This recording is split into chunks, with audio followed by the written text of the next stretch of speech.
नमस्कार दोस्तों, मैं एडवोकेट तुलसीराम सिंह। तो आप सभी लोगों का स्वागत है। अगर आप लोग मनी लेंडर का रजिस्ट्रेशन करवाना चाहते हैं, कहने का मतलब ये हुआ, अगर आप साहूकारी करना चाहते हैं यानी कि पैसे को ब्याज पर देना चाहते हैं, अगर ये व्यवसाय शुरू करना चाहते हैं तो आप लोगों को बताना चाहूँगा ये लीगल है।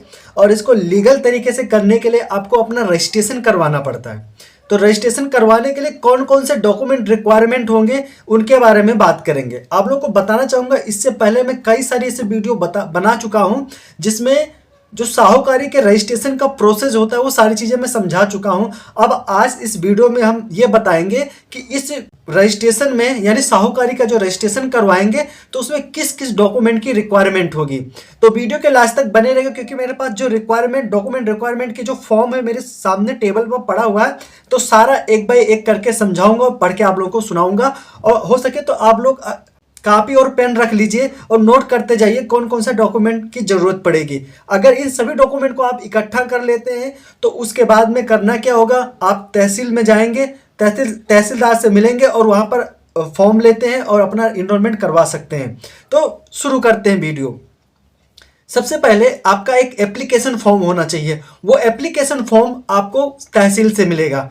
आप लोगों को एक चीज़ और बताना चाहूँगा, ये तहसीलदार के थ्रू ही रजिस्ट्रेशन होता है। अब वो अलग अलग, कहीं पर तहसीलदार होते हैं, कहीं वो एमसीडी होती है। वो चीज़ आपको खुद जाके कांटेक्ट करके संपर्क करके पता करना होगा। फीस इसमें नाम मात्र का होता है। तो सबसे पहले क्या हो गया, आपका एप्लीकेशन फॉर्म हो गया। नंबर 2 पे है आपका आइडेंटिटी कार्ड प्रूफ। आपका जो आइडेंटिटी प्रूफ यानी देख, एक एड्रेस प्रूफ होता है, एक आइडेंटिटी प्रूफ होता है। आइडेंटिटी प्रूफ जैसे कि आपका पैन कार्ड, वो आपका क्या है, आइडेंटिटी प्रूफ है। एड्रेस प्रूफ, दोनों में अंतर क्या है, एड्रेस प्रूफ जैसे कि आपका आधार कार्ड, राशन कार्ड, ये आपका क्या हो गया, एड्रेस प्रूफ हो गया। अब आगे बढ़ते हैं। जो अगला डॉक्यूमेंट है राशन कार्ड। आपके पास राशन कार्ड है, बड़ी अच्छी बात है। आधार कार्ड के साथ में अगर राशन कार्ड लगा दिए तो मजा आ गया। ठीक है। इसके बाद में जो है आपका बैंक अकाउंट डिटेल, हो सके तो आप अपना बैंक स्टेटमेंट लगा दीजिए जिसमें अकाउंट डिटेल भी हो जाएगा और आपके इनकम की थोड़ी बहुत इंफॉर्मेशन हो जाएगी। तो काफ़ी अच्छा होगा, आपको लीगली तरीके से जो ब्याज पर पैसा देने का यानी साहूकारी का काम करने के लिए अगर आप, काफ़ी बेहतर होगा। इसके बाद में आपका एड्रेस प्रूफ। तो एड्रेस प्रूफ में आपका, अब ये एड्रेस प्रूफ 2 तरह के होते हैं। जैसे एक एड्रेस प्रूफ तो हो गया आपके शॉप का, यानी जहां पर आपकी ऑफिस रहेगी साहूकारी करने का। ठीक है। एक दूसरा हो गया आपके घर का। तो अगर आपकी ऑफिस है तो ऑफिस का दे दीजिए, अगर आप घर से करना चाहते हो तो घर का दे दीजिए। दोनों हाथ में लट्टू है, जो आप कंफर्टेबल, जो आपको अच्छा लगे, इनकन्वीनियंस लगे, आप वो कर लीजिए। इसके बाद में आपका जो है फीस पेड डिटेल, यानी कि इसमें चालान जो होता है, फीस आपने जो जमा किया उसका चालान होना चाहिए। कैश तो जमा नहीं होता है। तो जो भी आप चालान जिस डिटेल से, उसमें फॉर्म जो आपको मिलेगा उसमें पूरा डिटेल सबमिट होगा, या तहसीलदार के पास जाएंगे वहाँ पे आपको सारी इंफॉर्मेशन मिल जाएगी। इसके बाद आपकी एजुकेशन डिटेल्स, आपने अपनी पढ़ाई कहाँ तक की है, इसकी डिटेल आपको पूरी, अपनी जो भी आपके क्वालिफिकेशन सर्टिफिकेट होता है वो सारे लगाने होंगे। इसके बाद में आपका रेजिडेंशियल प्रूफ चाहिए, यानी कि आप जहाँ पर निवास करते हैं, जहाँ पे आप रहते हैं, अपने घर का प्रूफ। तो जिसमें घर के प्रूफ के लिए आधार कार्ड, पासपोर्ट हो गया आपका, ड्राइविंग लाइसेंस हो गया, राशन कार्ड हो गया, कोई भी गवर्नमेंट आईडी हो गया, डिफेंस आईडी कार्ड हो गया, कोई डिफेंस में अगर कोई काम करता तो उसका आईडी कार्ड हो गया, आपका पैन कार्ड हो गया।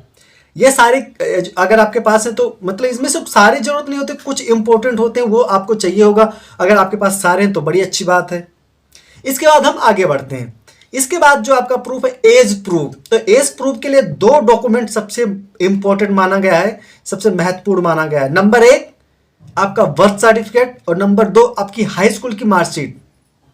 ये सबसे बेहतरीन माना गया है बर्थ सर्टिफिकेट के लिए, खासतौर पर हाई स्कूल की। इसके बाद आपका पासपोर्ट साइज फोटो, और इसके बाद में आधार कार्ड, जैसे कि आप लोगों को मैं बता चुका हूं आधार कार्ड होना चाहिए। उसके बाद में देखो, अगर रिक्वायरमेंट होगा, अलग अलग स्टेट में अलग अलग नियम होता है। कहीं कहीं पर फॉर्म को सेल्फ अटेस्टेड मानते हैं, तो कहीं कहीं पर किसी और गजेटेड अधिकारी से अटेस्टेड मांगते हैं। तो ये दोनों जो कंडीशन है, ये दोनों जो रूल है वो स्टेट या लोकल लॉ पे डिपेंड करता है कि वहाँ पे कैसे मानेंगे। तो उसके हिसाब से आप कर लेना। आप जिस भी स्टेट के हैं तो वहाँ पे क्या लागू होता है उस चीज़ को आप देख लेना।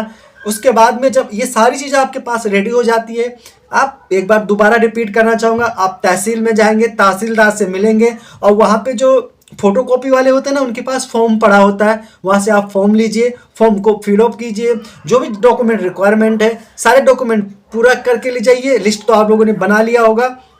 उसके बाद में आपका रजिस्ट्रेशन का काम हो जाएगा, आपका रजिस्ट्रेशन हो जाएगा, आपको लाइसेंस मिल जाएगा और आप लीगली तरीके से साहूकारी का जो काम होता है वो कर सकते हैं। ना पुलिस आपको रोकेगी, कोई आप पर रोक टोक नहीं लगाएगा, ना ही आप मनी लॉन्ड्रिंग के तहत, जो PMLA के तहत, प्रिवेंशन ऑफ मनी लॉन्ड्रिंग के तहत आप अपराधी भी नहीं बनेंगे, आरोपी नहीं बनेंगे, ना ही आप पर कोई इन्वेस्टिगेशन किया जाएगा। इसमें आपका रजिस्ट्रेशन नंबर होगा, अगर कोई जांच करने आता है रजिस्ट्रेशन नंबर निकाल के उसके सामने रख देंगे, आप सुरक्षित रहेंगे और आराम से आप अपना साहूकारी यानी कि मनी लॉन्ड्रिंग का काम विस्तार से आराम से बिंदास होकर काम कर सकते हैं, कोई रोक टोक नहीं रहेगा। आशा करता हूं ये वीडियो आप लोगों के बहुत काम आया होगा और किसी और के काम आ सकता है तो शेयर करना बिल्कुल मत भूलना। और मैं एडवोकेट तुलसीराम सिंह फिर मिलूंगा ऐसे लीगल टॉपिक अपडेट लेकर, तब तक के लिए आप सभी लोगों को जय हिंद।